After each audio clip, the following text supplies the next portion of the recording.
Halo guys, kembali lagi dengan gue Kuro guys. Di sini mari kita lanjutin pembahasan manga Ragna Crimson, yaitu lanjut ke chapter 67 dan juga 68-nya. Jadi yang belum nonton part sebelumnya, gue saranin kalian buat nonton dulu supaya lebih enak memahami alur ceritanya. Oke, langsung aja kita masuk ke pembahasannya.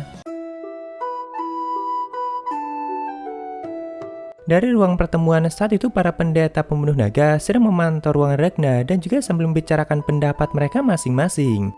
Ya, sepertinya beberapa dari mereka itu masih ada yang belum bisa percaya 100% sama Ragna. Walaupun sang pendeta matahari yaitu Nelo malah sangat yakin hanya dengan melihat tatapan Ragna aja.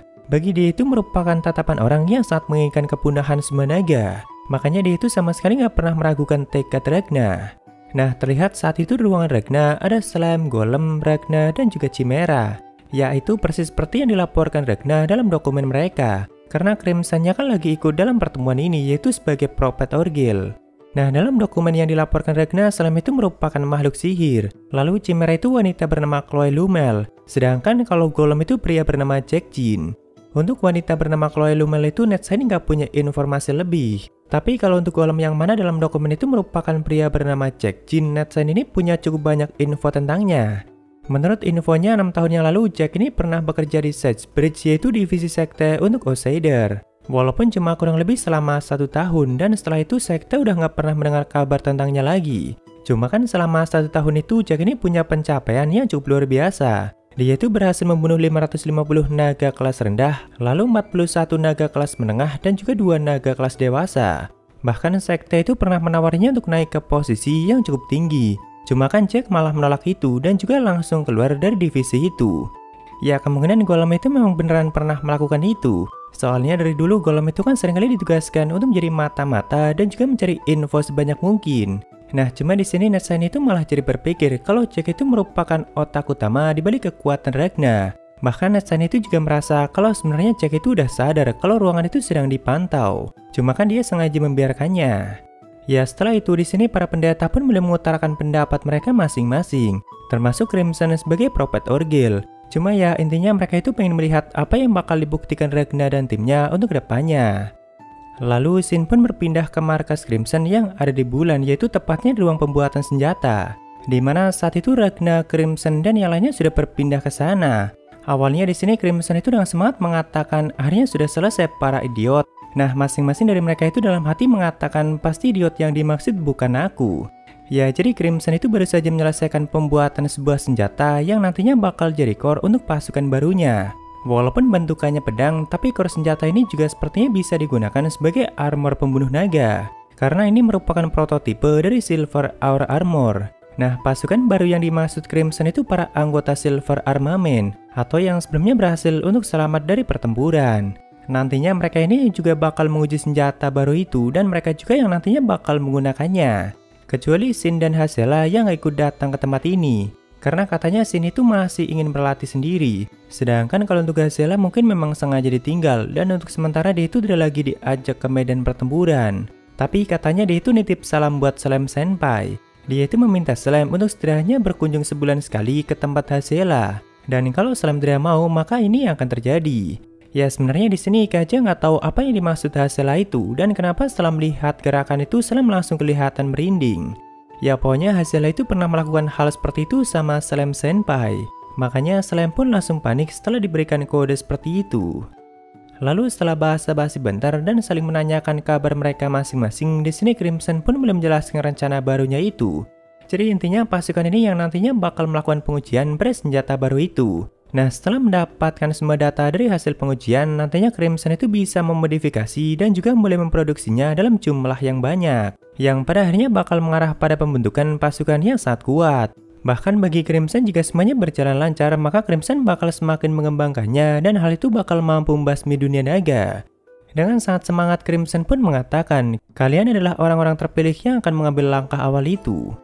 Walaupun sebelum memulai semua itu, di sini Ika itu menegaskan kalau hanya ada satu orang yang berhak untuk memimpin pasukan Silver Armament, yaitu Putri Starlia. Tapi mereka ini juga nggak keberatan untuk bekerja sama dengan Crimson dan ikut dalam proyek barunya itu. Karena mereka juga perlu membalas kebaikan Ragna dan Crimson dalam pertempuran sebelumnya. Walaupun ya di sini mereka itu tahunya hanya Ragna yang sudah mempertaruhkan nyawanya untuk membantu mereka. Padahal ya Crimson juga sudah berperan sangat banyak dalam pertempuran itu. Ya walaupun Crimson juga sama sekali nggak mempermasalahkan hal itu.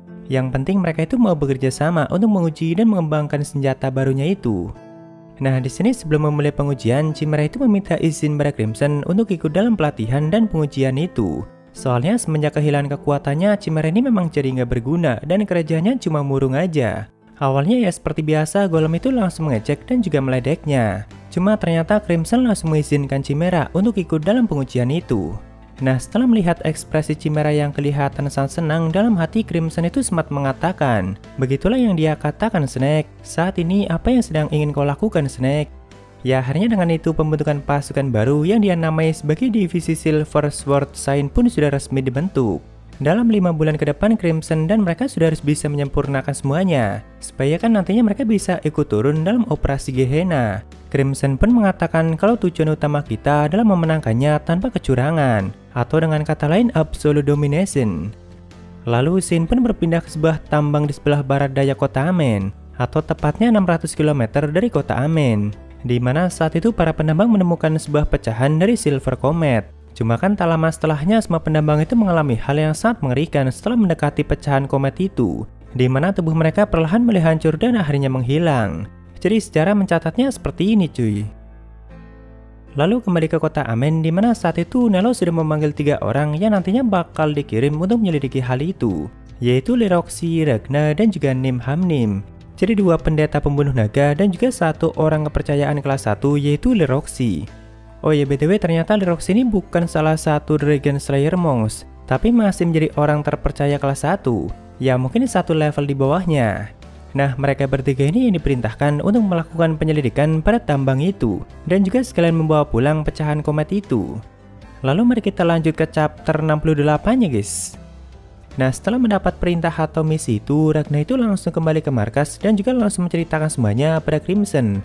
Setelah mendengar detailnya, Crimson pun yakin kalau itu merupakan sebuah jebakan dari pihak naga, karena katanya pecahan komet Silver itu belum pernah muncul sampai saat ini. Jadi kemungkinan pihak naga memang sengaja memancing sekte dengan pecahan palsu seperti itu. Walaupun ya bagi Ragna hal itu sama sekali bukan masalah. Kalaupun nantinya pihak naga mengirimkan para naga tingkat tinggi, maka Ragna hanya tinggal membantai mereka, karena hal itu masih lebih baik daripada membiarkan mereka memperkuat pertahanan di tempat itu. Ya sebenarnya Crimson juga sangat yakin kalau sang pendeta matahari jelas paham kalau itu merupakan sebuah jebakan. Makanya dia tuh sengaja mengirimkan Ragna untuk selalu memancing para naga tingkat tinggi.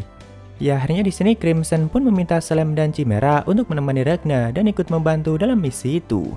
Ya awalnya tentu gue sendiri juga bingung kenapa Crimson malah meminta Chimera untuk ikut.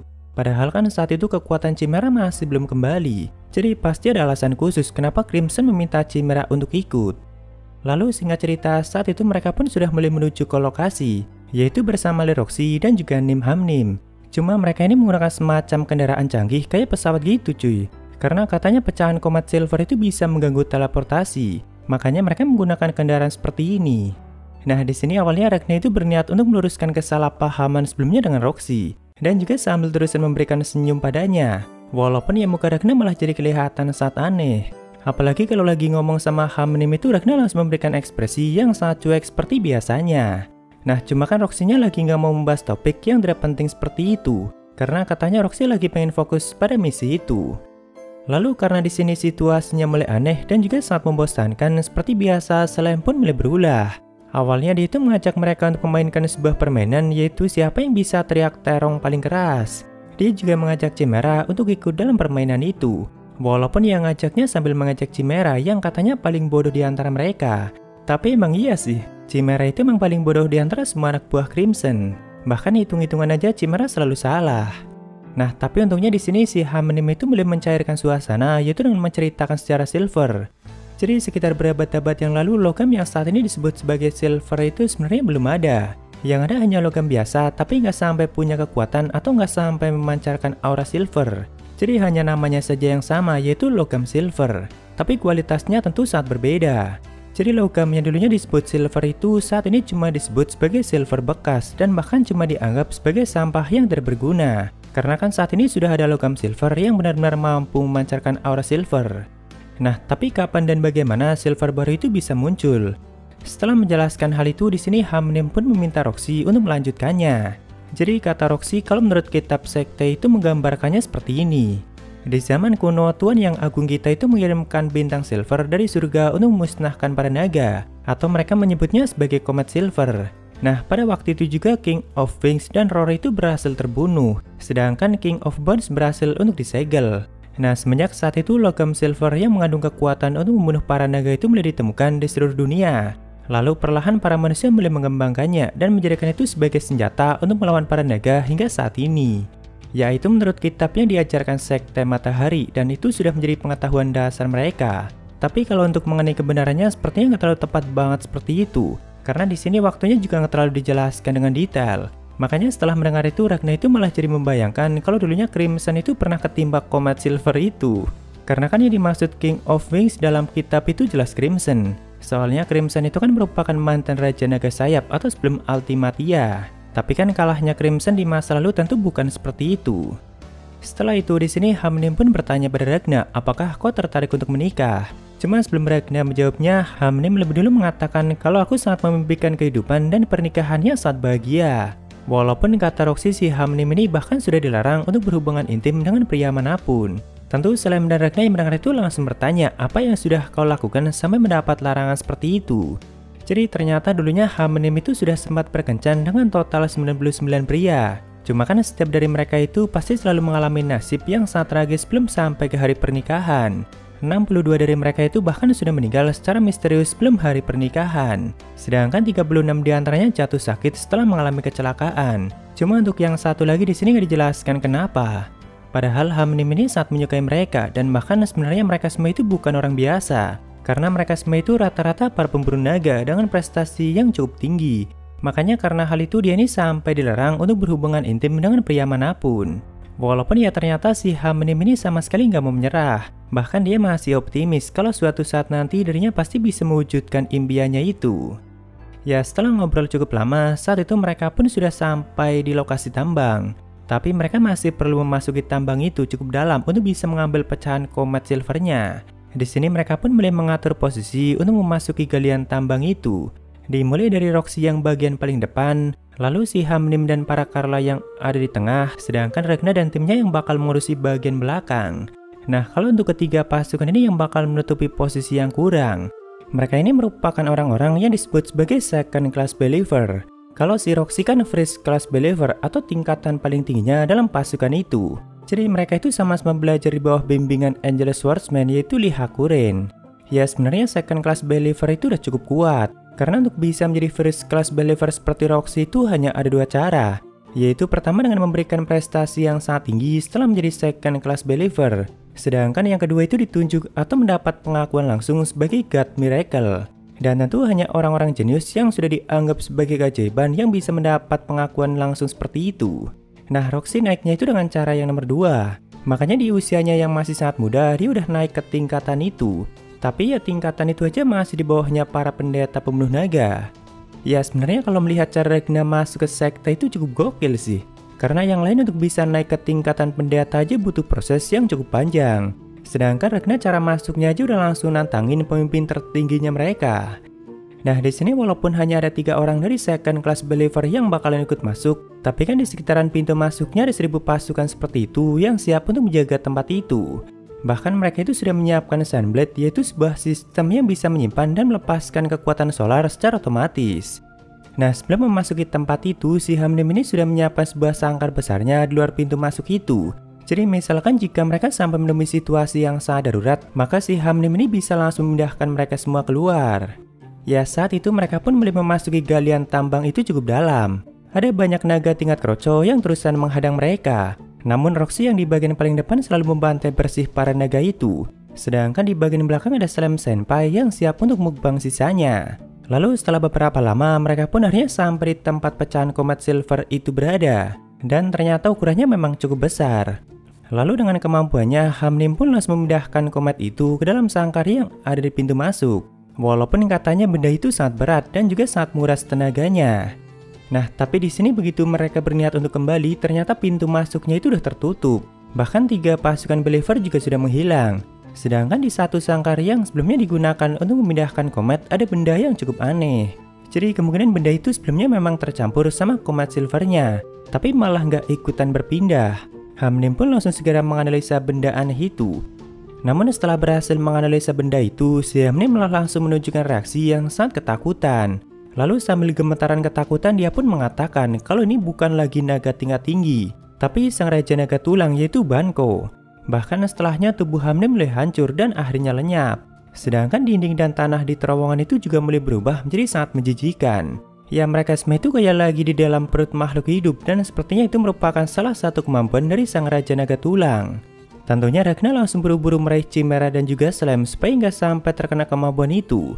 Sedangkan di luar tambang saat itu Sunblade yang sebelumnya sudah disiapkan juga mulai runtuh.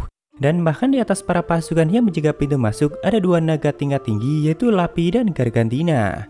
Ya sebenarnya sebelumnya Crimson udah memprediksi situasi itu. Dia itu udah yakin kalau kali ini yang bakal dilawan Ragna itu bukan hanya dari satu bloodline aja, melainkan pihak naga bakalan bekerja sama. Makanya Banko pun ikut diturunkan dalam jebakan itu. Cuma kita lanjutkan di part selanjutnya guys. Ya jadi mungkin segitu aja untuk pembahasan kali ini. Dan jika ada kesalahan gue minta maaf atau kalian bisa koreksi aja di bawah. Thank you udah mampir, sampai ketemu di video lainnya. Salam kru guys.